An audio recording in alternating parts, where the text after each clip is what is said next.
समस्त मिथिलावासी के प्रणाम करै छी। हम वंदना ठाकुर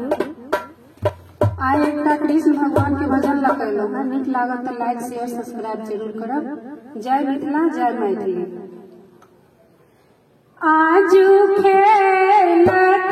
कृष्ण जसोदा अंगना, आजू खेलत कृष्ण जसोदा अंगना, जसोदा अंगना आहे नंद भवना, जसोदा अंगना आहे नंद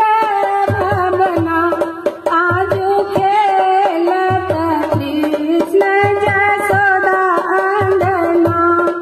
आजू खेलत कृष्ण जसोदा अंगना,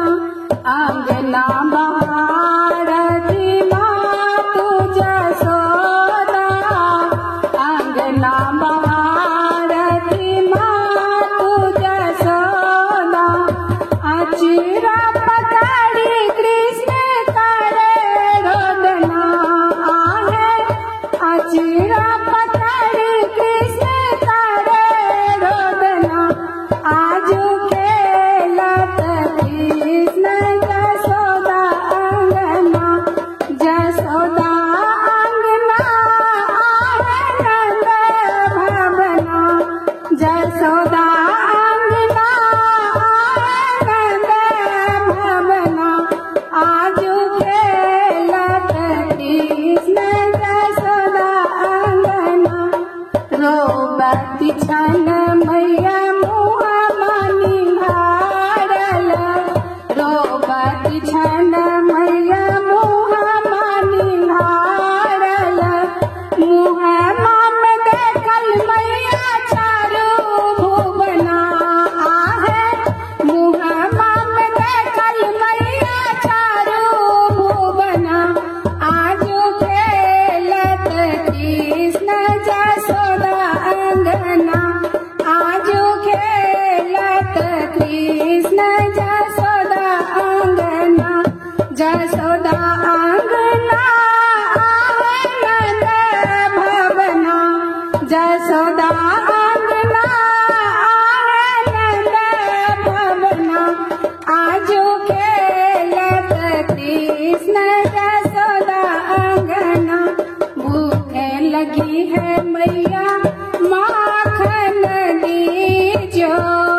भूखे लगी है मैया माखन दीजो, अचिरा पकड़ी कृष्ण करे रोदना आहे, अचिरा पकड़ी कृष्ण करे रोदना, आजू खेलत कृष्ण जसोदा अंगना, आजू खेलत कृष्ण जसोदा अंगना, जसोदा अंगना आहे नंद भवना, जसोदा अंगना आहे नंद भवना, आजू खेलत कृष्ण जसोदा अंगना, सूर श्याम तब बिहुसी जसोदा, सूर श्याम प्रभु बिहुसी जसोदा, हरसी उठाए अपन ललना आहे, हरसी उठाए अपन ललना, आजू खेलत कृष्ण जसोदा अंगना,